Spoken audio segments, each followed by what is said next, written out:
possível apagar essa luz aqui. Vocês vão conseguir. Parece que desconfigurou um pouquinho na hora do transferir.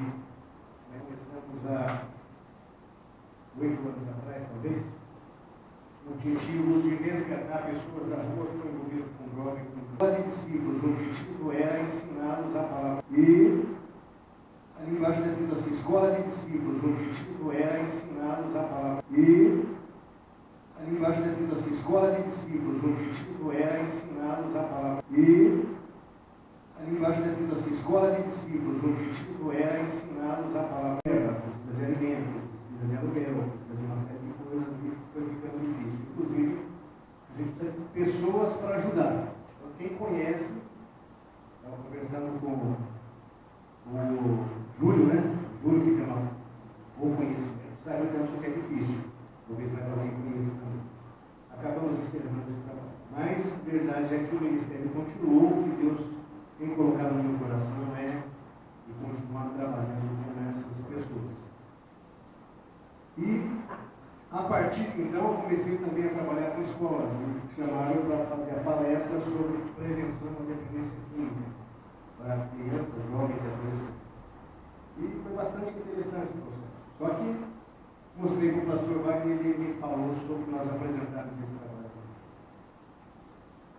E então eu reformulei toda a palestra. Né?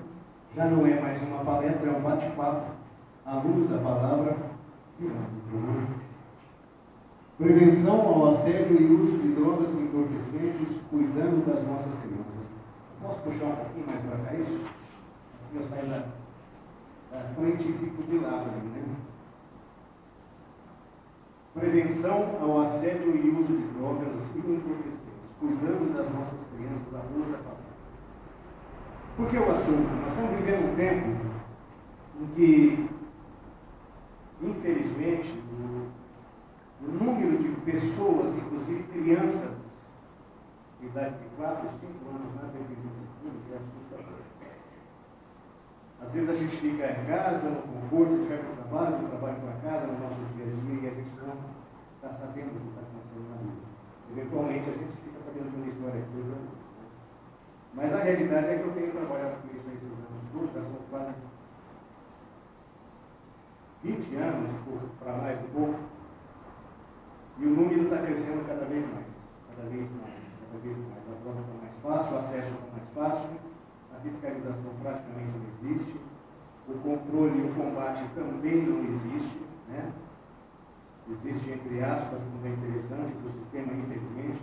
Aqui eu posso falar isso, nas escolas não poderia, né? Mas a realidade é que nós estamos com os nossos filhos à mercê desse mundo, dessa sociedade, desse sistema. E para isso nós precisamos cuidar um pouco mais dos nossos, né? Por isso eu quero convidar os irmãos a abrir a Bíblia de vocês em 2 Timóteo 3. E a Cristina já leu 2 Timóteo 2, né? Essa carta de Timóteo é muito bonita, muito. Essa carta de Paulo a Timóteo, né? Eu quero convidar os irmãos a lerem comigo. Nós vamos ver. Pode passar. Todos os textos estão aí, tá? Nós vamos ler. Vocês têm lá. Eu pedi para vocês abrirem a Bíblia, porque logo mais eu vou pedir para ler uma outra versão, eu acho muito interessante, mas eu quero ficar com eu não vou expor ali. Vamos ler. Sobrevirão tempos difíceis, pois os homens serão egoístas, avarentos, jactanciosos, arrogantes, blasfemadores, desobedientes aos pais, ingratos, irreverentes, desafeiçoados, implacáveis, traidores, sem domínio de si, cruéis, inimigos do bem, traidores.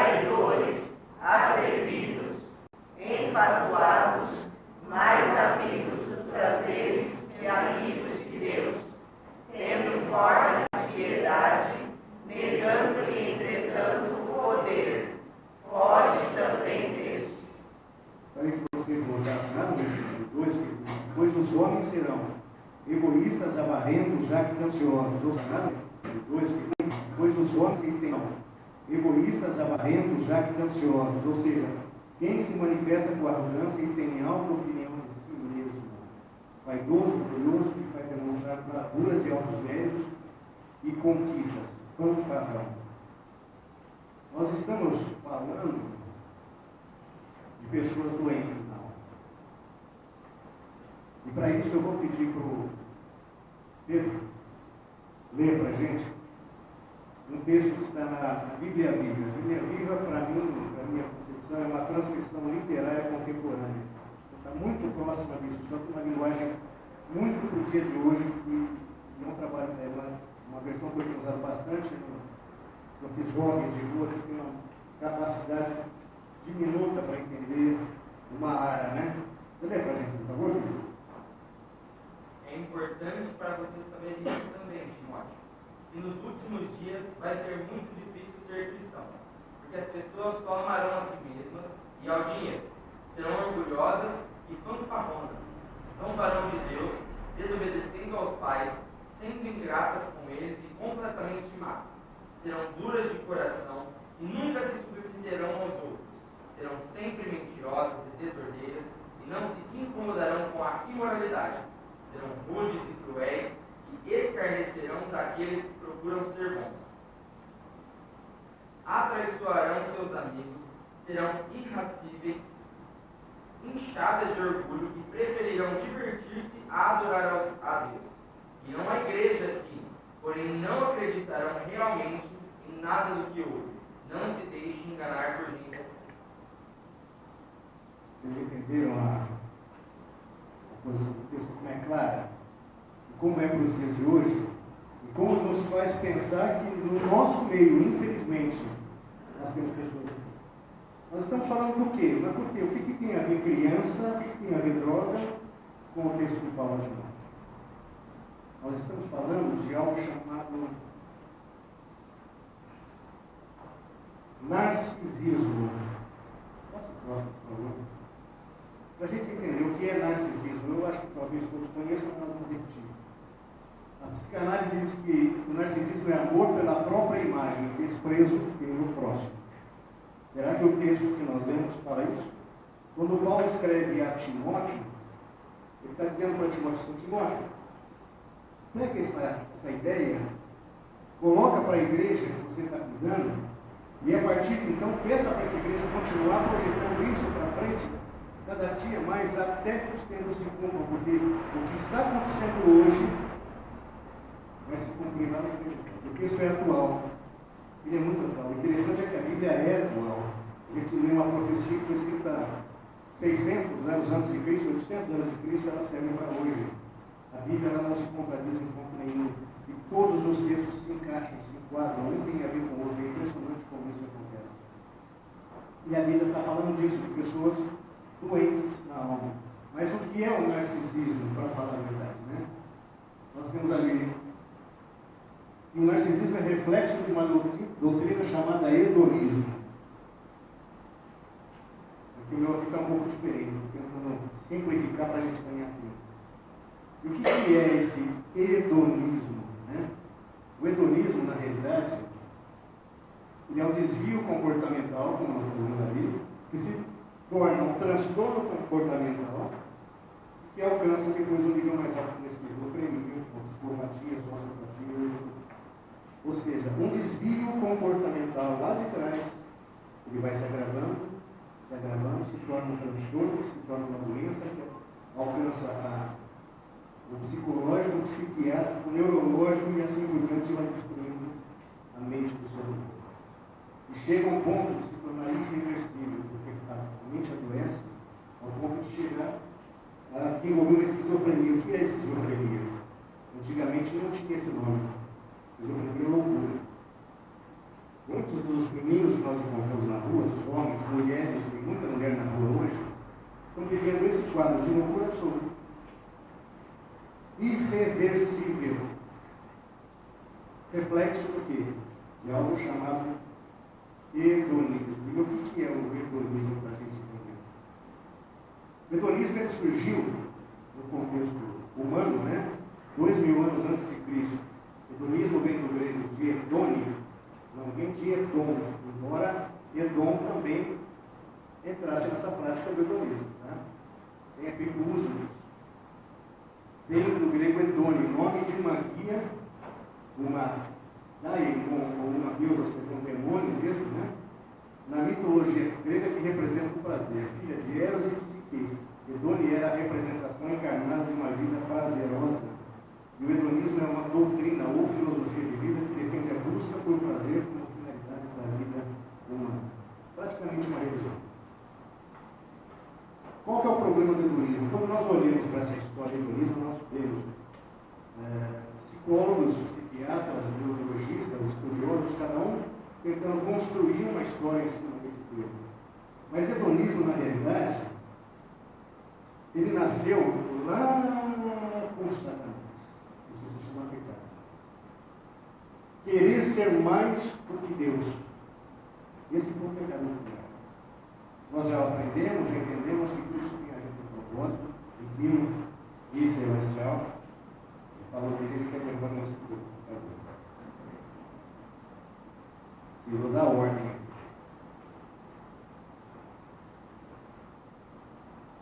E o que acontece com ele? Tirou da ordem e tirou do foco também, né? Mas na realidade nasceu lá com Satanás. A necessidade dele de querer achar, de querer acreditar que ele poderia ser melhor que Deus, mais do que Deus, fez com que ele caísse como caiu e trouxesse essa ideia para o ser humano que abraçou esse propósito de vida como sendo um pecador, querendo ser pelo menos igual a Deus. Nosso pecado não é diferente do pecado de Satanás. O hedonismo nasce lá. O ser humano ele vem querendo ser mais uns que os outros. Eu preciso ser mais do que fulano, ciclano, beltrano. Eu preciso estar aqui em cima e a minha vida é que tem valor. Só que para minha vida ter valor, eu preciso ser dono do meu nariz. Eu preciso ser o máximo, eu preciso ser o melhor, eu preciso alcançar as maiores plataformas profissionais e financeiras, eu preciso ter nome, dinheiro, fama, poder e por aí fora. Para eu ser alguém. Essa é a ideia. Quando não, isso tudo vira para a questão do prazer carnal. E nós estamos vendo aí hoje, você não precisa acessar, conversando com um amigo, ele falou que está assustado cada vez que ele abre contato no celular dele, tem um convitezinho lá.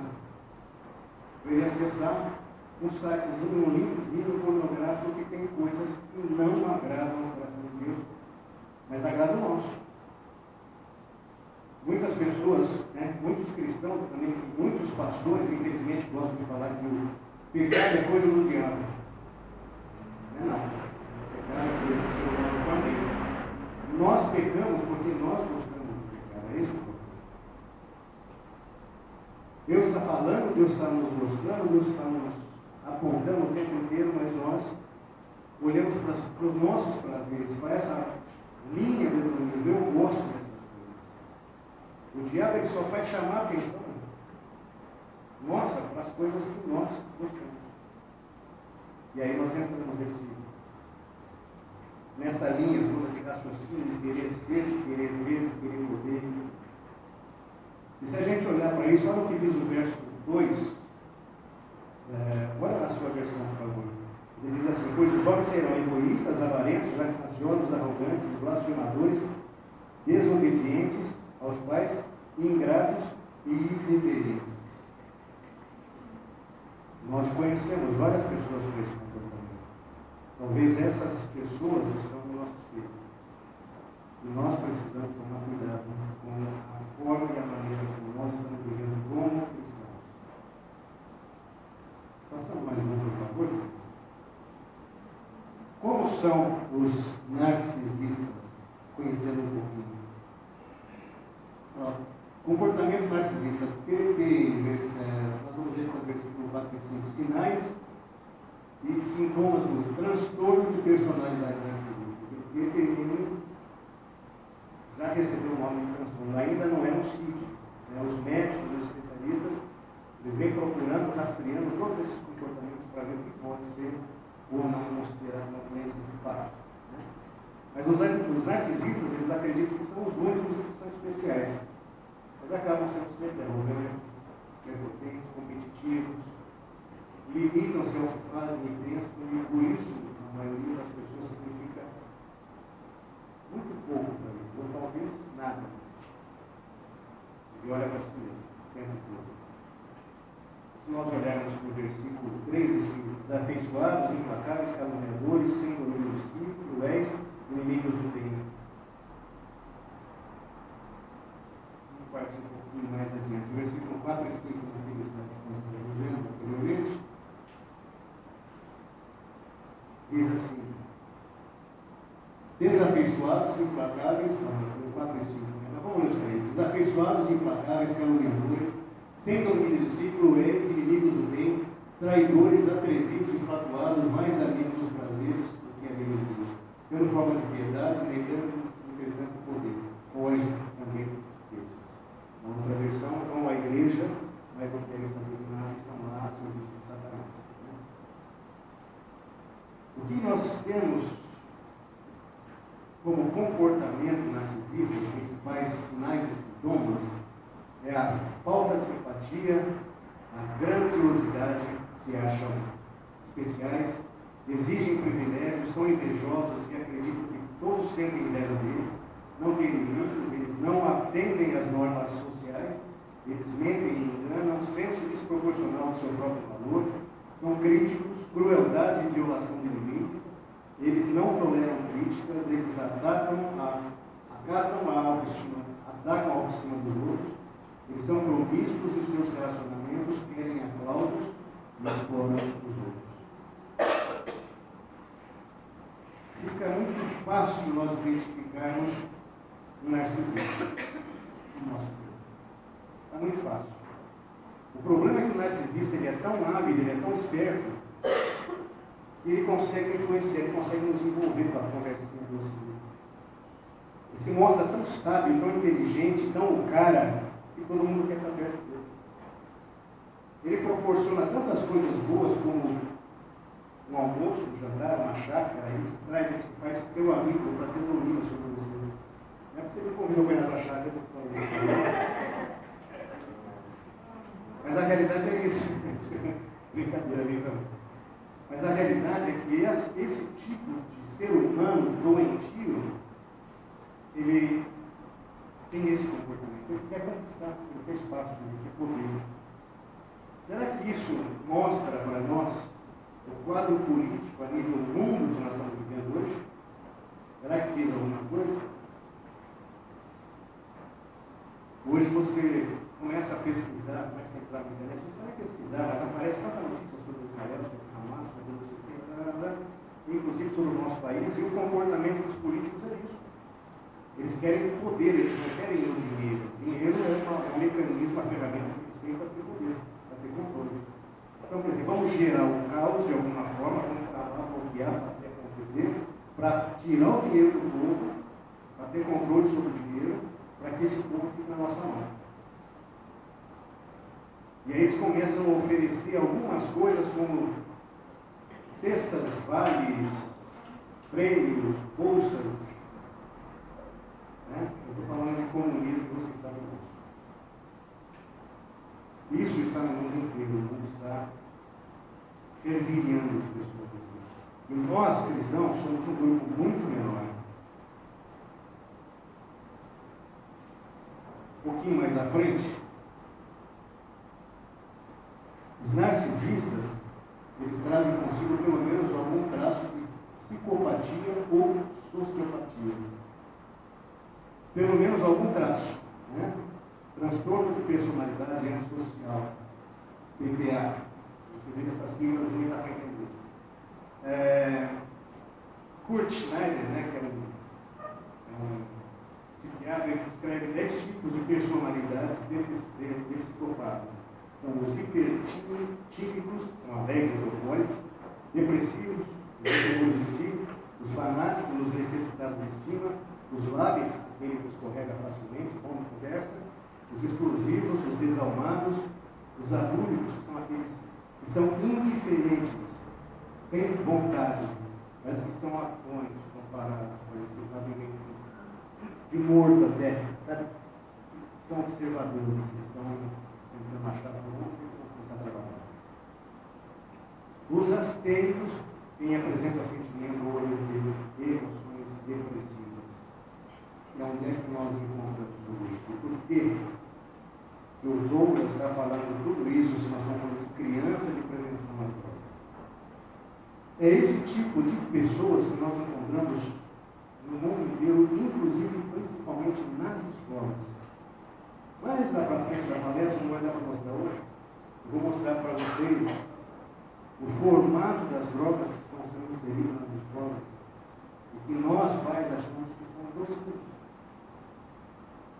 Que é igual a um confete, que é igual a uma bala gel, é igual a um drops. Na faculdade, viu, que você que já está lá e para quem nunca mais entrou, não aceitem nada de ninguém. Eu queria poder pular lá para o fundo, mas vai estragar tudo. Aproveitando hoje para vocês. Não aceitem absolutamente nada de ninguém. Alunos, mas os alunos, os amigos, eu vou pular fora, né? Não, professores também. Os piores são os professores das escolas e das faculdades que estão a serviço do Satanás. Isso está acontecendo dentro das nossas igrejas também. O número de crianças de 5 a 7, 8 anos, dependente do é imenso. Vou adiantar mais, né, dar um spoilerzinho no final.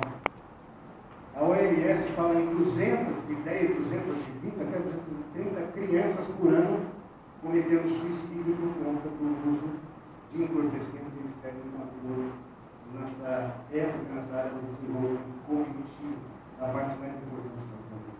Eles estão se perdendo. Mas eu peguei na igreja, mas eu fiz, mas eu consigo, mas eu não pude lá. É assustador? É assustador. Quando a gente sai para a rua, quando a gente conversa com esses jovens, esse pessoal sujo, fedorento, podre que está na rua, doentes da alma deles, não são loucos, não são maldosos, não são perigosos, não, eles são doentes. Um dia caíram na conversa. Olha só. Hoje ninguém quer. Hoje todo mundo dá volta. E eles têm que ficar esbolando as coisas pela frente. O princípio da história deles foi mais ou menos assim. Falta de princípio de casa, falta de princípio de Deus, né? Da palavra de Deus. Falta de suporte na escola e a inserção da ação demoníaca na vida das pessoas. O diabo quer isso. O diabo já perdeu a guerra, ele já foi julgado, já foi condenado, está esperando para ser executado só, né? Está tudo bem. Ele sabe que não tem mais jeito. Então eu vou trabalhar para arrastar quantos eu puder comigo. Esse é o pensamento dele. Mas dentro da igreja, você sabe que você é salvo, que você é eleito, que você é crente, que você vai do céu. Só você e Deus. O diabo não sabe. E por ele não ter essa certeza, ele vai fazer tudo para te passar. A guerra dele é contra Jesus. Então ele vem nesse povo nosso.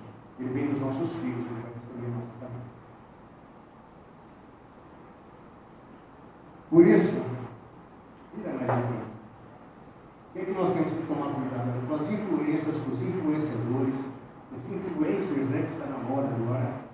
E o que é um influencer? Tá? Ele é um influencer digital, é alguém capaz de influenciar pessoas através da sua produção de conteúdos nas redes sociais.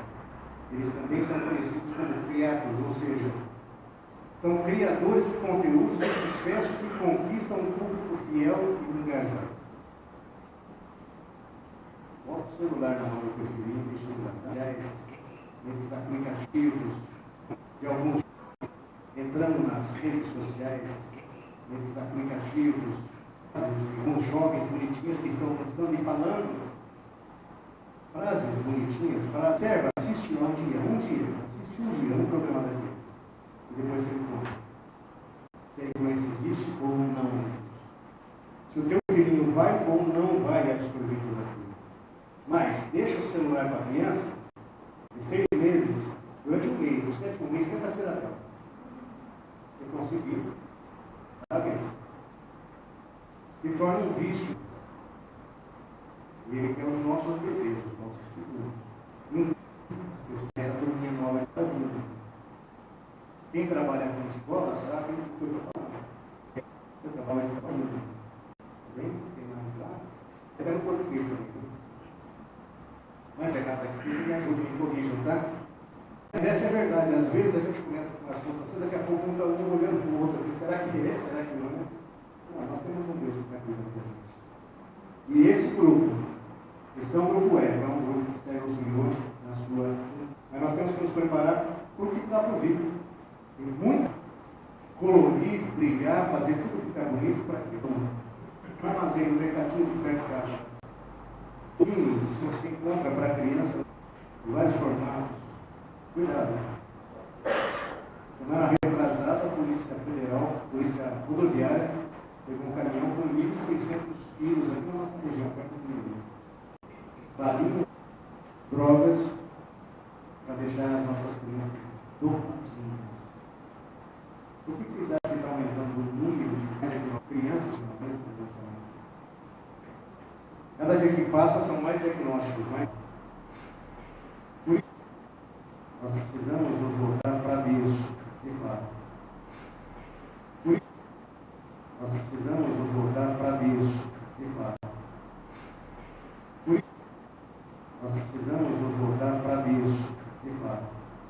Porque algumas pessoas, alguns cristãos, alguns pastores, como eu estou conversando, eles falam assim, para essas pessoas não tem salvação. Se eu esses são isso. Se houver, a partir de hoje ninguém comete mais nenhum pecado, não? A partir de hoje ninguém comete mais. A dependência química é uma libertação. Se não houver libertação, e Deus vai libertar se ele achar que deve, mas existe salvação.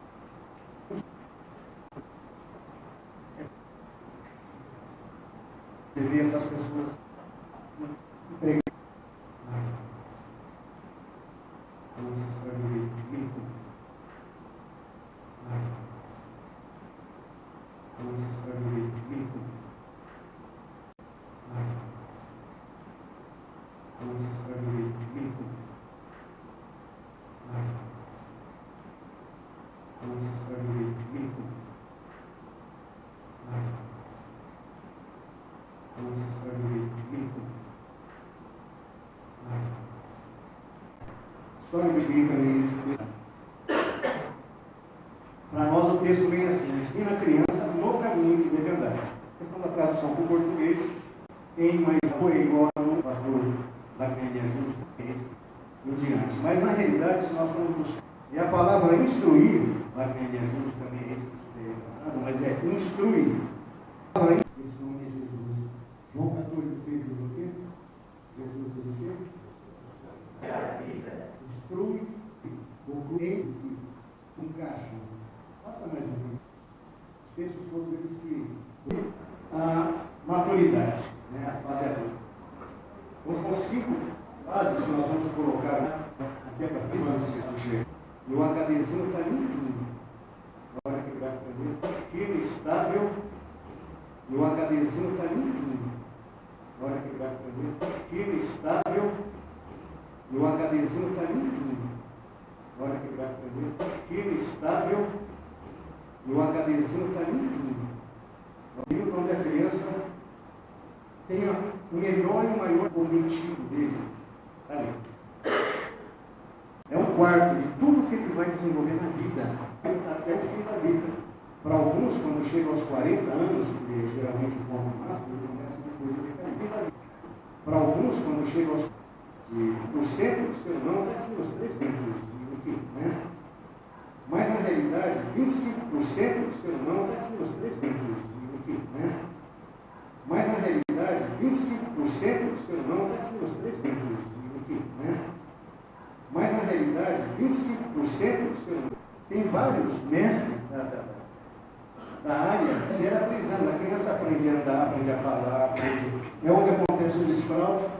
E toda a comunicação da criança também. Depois nós vamos ter de 3 a 4 anos, também dentro desse desenvolvimento, mas menos um pouco, mas a alfabetização, é onde a criança vai começar a verbalizar, aprender, enfim. Né? É onde é feita muito cognitivo, caráter da criança.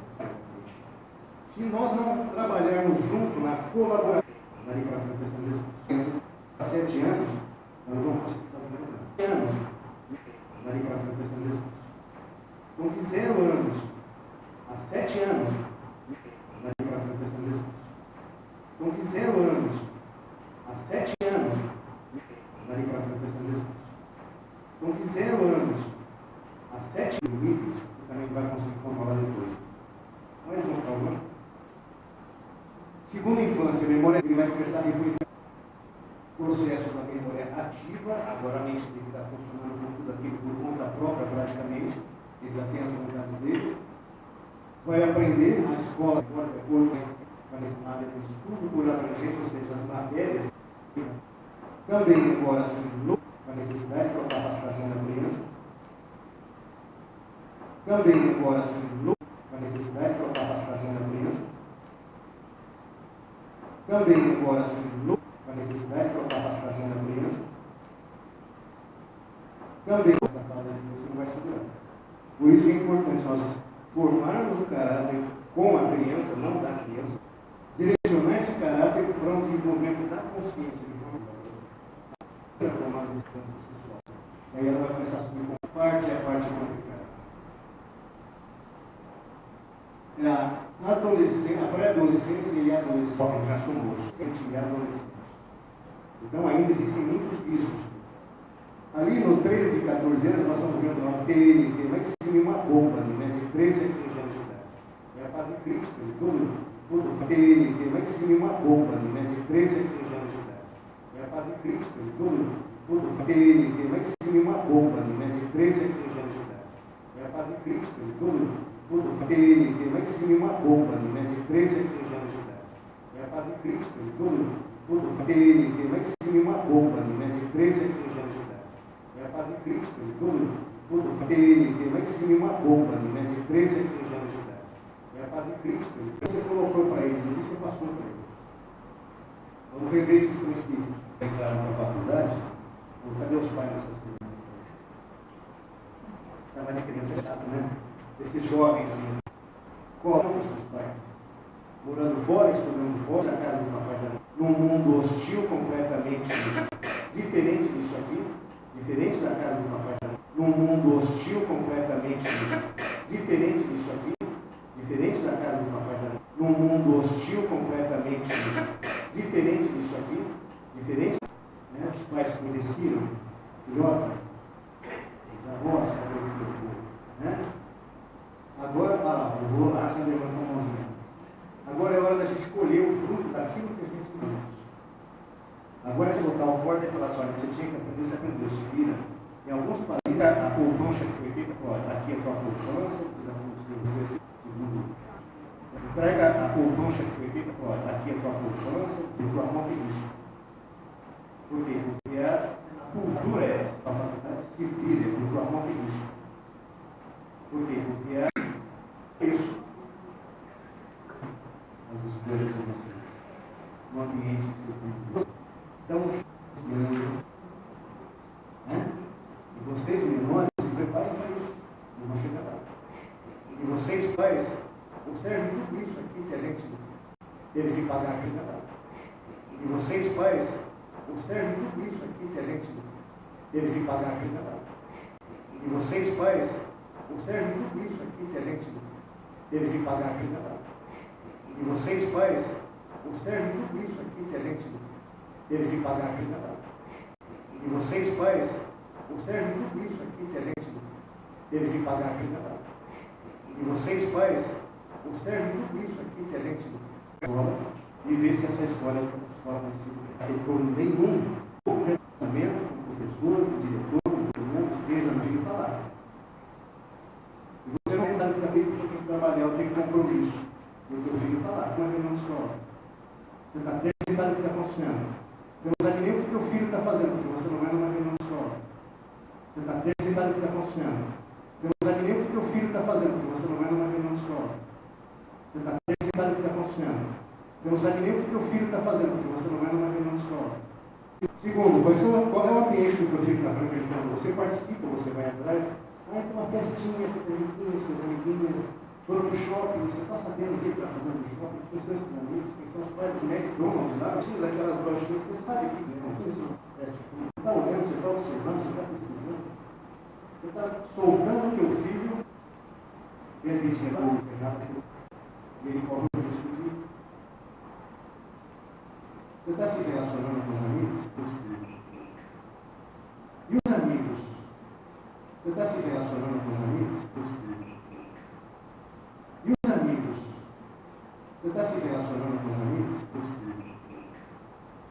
E os amigos? Você está se relacionando com os amigos? Eu fiz questão de fazer esse caminho.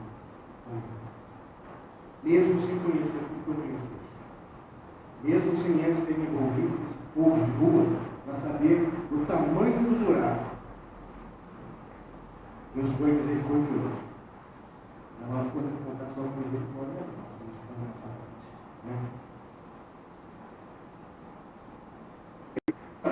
João a 7.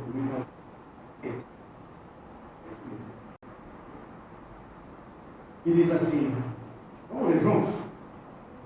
Ai de mim, porque estou como quando são colhidos de uvas para o Deus da terra piedoso, e não há entre os homens um que seja reto, seu irmão com ele.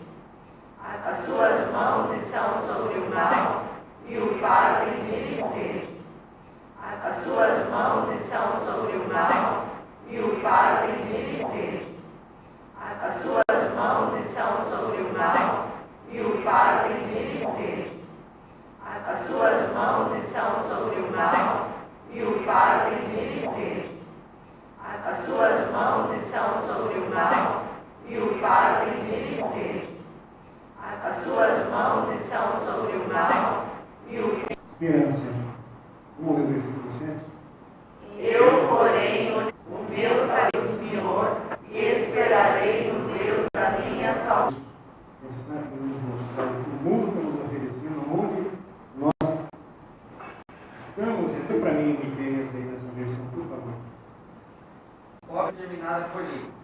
Nem encontrar um homem honesto, quanto achar uvas ou figos depois de terminada colheita. Nem encontrar um homem honesto, quanto achar uvas ou figos depois de terminada colheita. Nem encontrar um homem honesto, quanto achar uvas ou figos depois de terminada colheita. Torcida nos planos que fazem. O melhor desses homens fere como se fosse um espinho. O mais correto é tão torto quanto uma cerca de espinhos. Mas no dia do julgamento, confusão, e mesmo as suas esposas falam coisa alguma, pois o filho despreza o pai. Nem mesmo as suas nora amaldiçoa a sogra. Sim, filho dos inimigos do homem se encontram em sua própria casa. Mas eu me dirijo ao Senhor, e espero a ajuda dele. Espero por Deus, pois ele me salva, ele me ouvirá. Dirijo ao Senhor, e espero a ajuda. 7. Isso. Mas eu me dirijo ao Senhor, e espero a ajuda. 7. Isso. Mas eu me dirijo ao Senhor, e espero a ajuda. 7. Isso. Mas eu me dirijo ao Senhor. As encontradas. Para alguns filhos, ausência dos pais, falta de tempo, falta de princípios, rotina, limites, disciplina, convívio e amor. O mundo que nós estamos vivendo está exatamente assim, todo mundo quer trabalhar. Ela também entendeu que ela tinha o direito de trabalhar e de ganhar. Tem sim. Lógico que tem. Ela também entendeu que ela tinha o direito de trabalhar e de ganhar. Tem sim. Lógico que tem. Ela também entendeu que ela tinha o direito de trabalhar e de ganhar. Tem sim. Lógico que tem. Ela também. E aí começou essa guerra, essa dizendo que e esses filhos foram perdendo referência porque não teve relacionamento. E aí, a ausência do pai na busca do objetivo do pai. Vão estudar, fazer faculdade, vão trabalhar, falta rotina, falta limites, eu vou ter sempre. Não, mas peraí, eu trabalho, eu já tenho dinheiro, eu já tenho condições, então peraí, eu vou ter sempre. Não, mas peraí, eu trabalho, eu já tenho dinheiro, eu já tenho condições, então peraí, eu vou ter sempre. Não, mas peraí, eu já trabalho, eu já tenho dinheiro, eu já tenho condições, então peraí. Ora por mim, 6 horas pelo meu filho, 6 horas pelo meu filho, mas ele não faz nada, ele não muda o comportamento. Ele não para observar onde ele está errando. 6 horas por mim.